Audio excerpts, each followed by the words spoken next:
BS Grewal problem 11.6 का question number 9 है हमारा। Solve the differential equation sec square Y into D Y by D x plus x tan y is equals to x cube. ठीक है, तो ये जो differential equation यहाँ पर दिया हुआ है वो हमारा बर्नौलीज इक्वेशन पर बेस्ड क्वेश्चन है, और बर्नौलीज इक्वेशन को ही हम लोग reducible to the Leibniz linear equation भी कहते हैं। ठीक है, तो इस क्वेश्चन को सॉल्व करने में मैं जो प्रोसीजर अप्लाई करूँगा वो आप हर एक वो क्वेश्चन में अप्लाई कर सकते हैं जो बर्नौलीज इक्वेशन पर बेस्ड रहेगा। ठीक है, तो यहाँ पर देखिए इस जगह पे हमारा 10y आ रहा है, sec square Y D Y by D x plus x 10y is equals to x cube. तो इस जगह पे आपका 10y आ रहा है। अगर आप इस 10y को अगर z मान ले और इसको डिफ्रेंशिएट कर दे तो आपका ये आ जाएगा। ओके, तो यहाँ पर हम पुट करते हैं, put z is equals to 10y। अब इसको डिफ्रेंशिएट करते हैं विथ रिस्पेक्ट टू x, क्योंकि नीचे में हमें dx लाना है। तो ये हो जाएगा डी जेड अपॉन में डी एक्स, इधर हो जाएगा डी अपॉन में डी एक्स और यहाँ 10y, ये हो जाएगा डी जेड अपॉन में डी एक्स। अब ये जो फंक्शन वो हमारा y का फंक्शन है, तो इसका डिफ्रेंशिएशन भी हमारा विथ रिस्पेक्ट टू y होगा, ना कि विथ रिस्पेक्ट टू x। तो इसको मॉडिफाई करते हैं, तो नीचे में लिखते हैं डी अपॉन में डी वाई। अब यहाँ एक मैंने डी वाई लिखा, तो इस जगह पे भी हमें एक डी वाई लिखना पड़ेगा, और ये डी एक्स को हम यहाँ पर लिखते हैं ताकि ये डी वाई से ये डी वाई कैंसिल हो जाए और यहाँ पर आपका डी अपॉन में डी एक्स हो जाए जो कि यहाँ पर है, और ये 10y, ये हो जाएगा डी जेड अपॉन में डी एक्स। और 10y का डिफ्रेंशिएशन होता है sec square Y, sec square Y और into D Y by D X. ठीक है, अब यहाँ पर देखिए sec square Y into D Y by D X आ रहा है, तो sec square Y D Y by D X बराबर हमारे क्या है, डी जेड अपॉन में डी एक्स। तो ये हो जाएगा डी जेड अपॉन में डी एक्स प्लस ये हमारा x और 10y है आपका z, तो यहाँ पर हो जाएगा z that is equals to x cube. अब ये जो डिफरेंशियल इक्वेशन आया है वो हमारा लीनियर डिफरेंशियल इक्वेशन के फॉर्म का है, और वो भी इस फॉर्म का है। ठीक है, यहाँ पर 2y है तो इस जगह पे केवल आपका 2z है। ठीक, तो यहाँ पर डी जेड अपॉन में डी एक्स है, यहाँ पर एक्स जेड है और इक्वल्स टू है एक्स क्यू। तो यहाँ पर p के स्थान पर देखिए, यहाँ पर p था तो p के स्थान पर यहाँ पर x है, तो p इज इक्वल्स टू हो जाएगा आपका x, और यहाँ पर q है तो q के स्थान पर यहाँ पर एक्स क्यू, तो यहाँ पर हो जाएगा एक्स क्यू। यानी कि जो हम लीनियर डिफरेंशियल इक्वेशन में जो प्रोसेस अप्लाई करते थे उसी प्रोसेस को यहाँ पर भी अप्लाई करके और इसका रिक्वायर्ड सॉल्यूशन निकालना है। उसके बाद हम लोग निकल आएंगे इंटीग्रेटिंग फैक्टर, तो यहाँ पर हो जाएगा integrating factor is equals to, same ये फॉर्मूला ही अप्लाई होगा, E integration of P D X. तो यहाँ हो जाएगा E integration of P D X, यहाँ पर डी एक्स था तो इस जगह पे डी एक्स आ गया, तो यहाँ पर भी हमारा डी एक्स है तो इस जगह पे डी एक्स आ जाएगा। ठीक है, अब इसको सॉल्व करते हैं, तो ये हो जाएगा ई इंटीग्रेशन पी के स्थान पर लिखिए एक्स, तो ये हो जाएगा एक्स डी एक्स। अब हम यहाँ पर ये फॉर्मूला अप्लाई करेंगे, इंटीग्रेशन ऑफ एक्स का पावर एन डी एक्स हमारा होता है एक्स का power n plus one upon में एन प्लस वन। तो यहाँ पर x का पावर 1 है। ठीक है, तो 1 प्लस 1 हो जाएगा, जिसे यहाँ पर n था तो n प्लस 1 हो गया, तो यहाँ पर 1 प्लस 1 हो जाएगा, तो ये हो जाएगा e का पावर x स्क्वायर। यहाँ पर 1 है तो 1 प्लस 1 होगा तो 2 हो जाएगा, तो यहाँ पर x स्क्वायर हो जाएगा। अब उसके बाद यहाँ पर ऊपर में n प्लस 1 होता है तो नीचे में भी n प्लस 1 हो जाता है, तो यहाँ पर ऊपर में हमारे 2 है तो नीचे में भी 2 हो जाएगा। ठीक है, तो e का पावर हो जाएगा x square by 2। Integrating factor आ गया हमारा e का पावर x स्क्वायर बाय 2। अब इसका रिक्वायर्ड सॉल्यूशन निकालने के लिए हम ये फॉर्मूला यूज करेंगे, ये जो फॉर्मूला है इसी फॉर्मूले को यूज करेंगे। ठीक है, यहाँ पर लिखते हैं the required solution is, the required solution is. अब आप यहाँ पर देखिए, यहाँ पर हमारा y है तो इस जगह पे आ गया y इंटू इंटीग्रेटिंग फैक्टर, तो यहाँ पर है हमारा z, तो इस जगह पे हो जाएगा z इंटू इंटीग्रेटिंग फैक्टर। ठीक है, अब दैट इज इक्वल्स टू यहाँ पर है integration q into integrating factor, फिर है dx, तो यहाँ पर हो जाएगा dx और प्लस से, इस जगह पे dx था तो यहाँ पर हमारा dx आ गया। ठीक है, तो यहाँ पर भी हमारा dx है तो इस जगह पे भी dx आ जाएगा। ओके, अब z है आपका, यहाँ पर देख लीजिए z इज इक्वल्स टू है 10y, तो इस z के स्थान पर आप पुट कीजिए 10y को, तो इस जगह पे हो जाएगा 10y।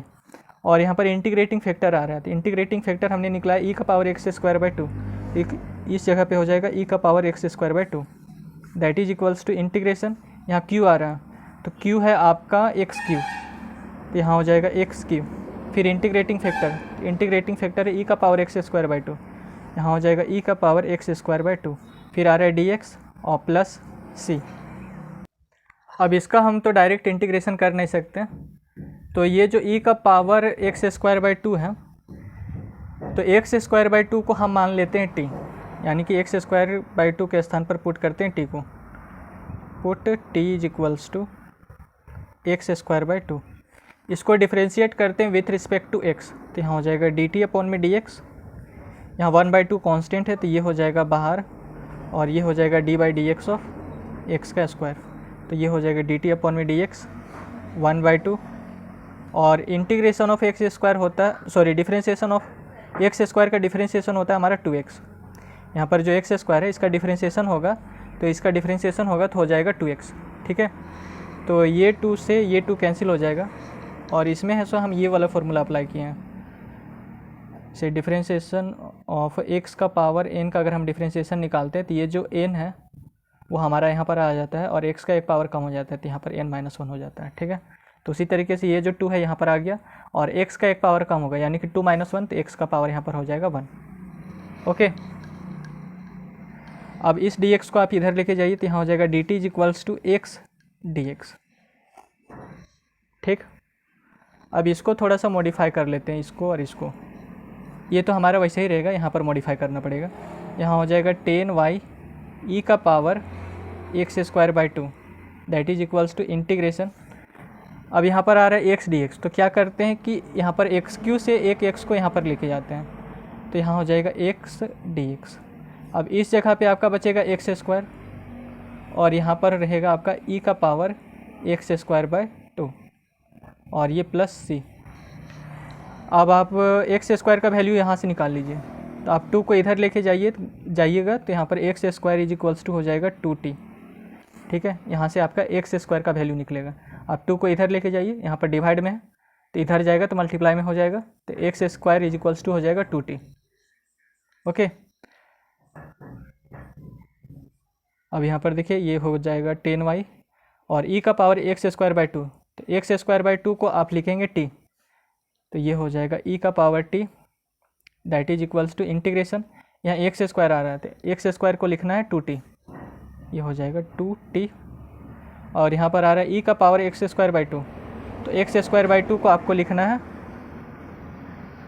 X square by to को लिखना है t, तो ये हो जाएगा ई का पावर t, फिर यहाँ पर आ रहा है एक्स डी एक्स, तो एक्स डी एक्स को आपको लिखना है dt, तो यहाँ हो जाएगा dt और प्लस सी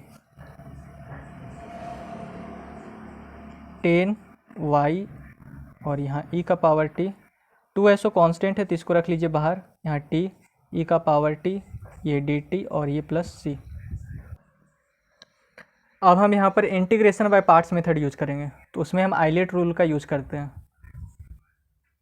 आई मतलब इन्वर्स ट्रिग्नोमेट्री, एल मतलब लॉगरिथमिक, ए मतलब अलजेब्रिक, टी मतलब ट्रिग्नोमेट्रिक, ई मतलब एक्सपोनेंशियल।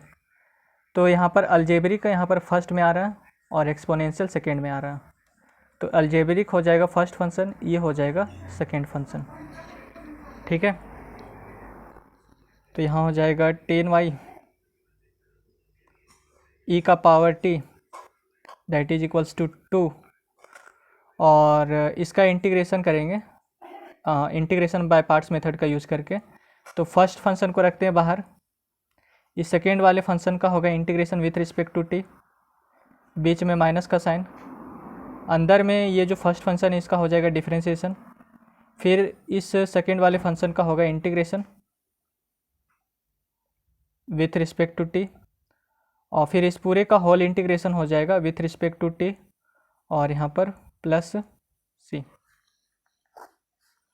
ये हो जाएगा 10y ई का पावर t 2 ब्रैकेट के अंदर t, इंटीग्रेशन ऑफ ई का पावर t हमारा होता है ई का पावर t ही, माइनस ये dt से ये dt कैंसिल, यहाँ पर इंटीग्रेशन, और इंटीग्रेशन ऑफ ई का पावर t हो जाएगा ई का पावर t, और ये बाहर में जो dt है वो यहाँ पर आ जाएगा और प्लस c,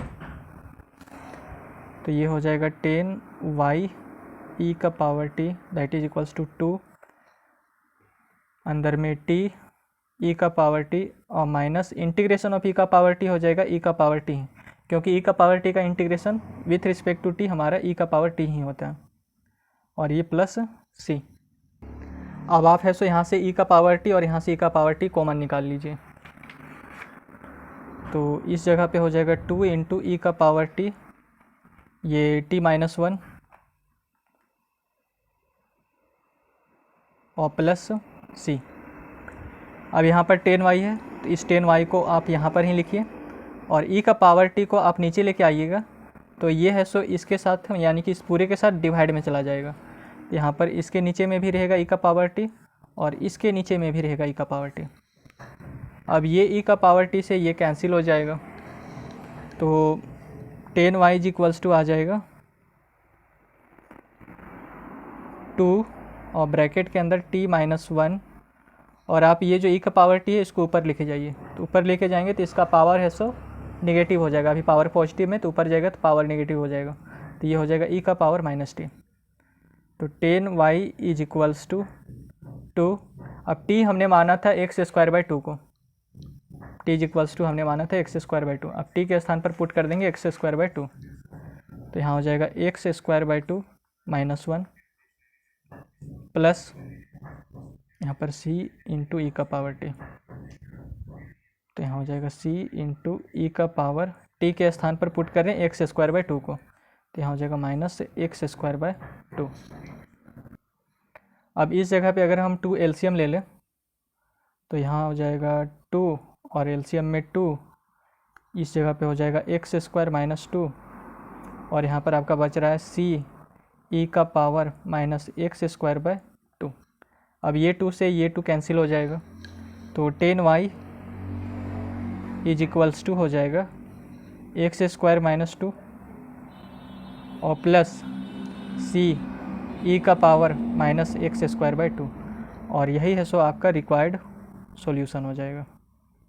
तो अगर आपको ये वीडियो अच्छा लगा हो तो चैनल को सब्सक्राइब, वीडियो को लाइक और अपने दोस्तों के साथ शेयर ज़रूर करें। धन्यवाद।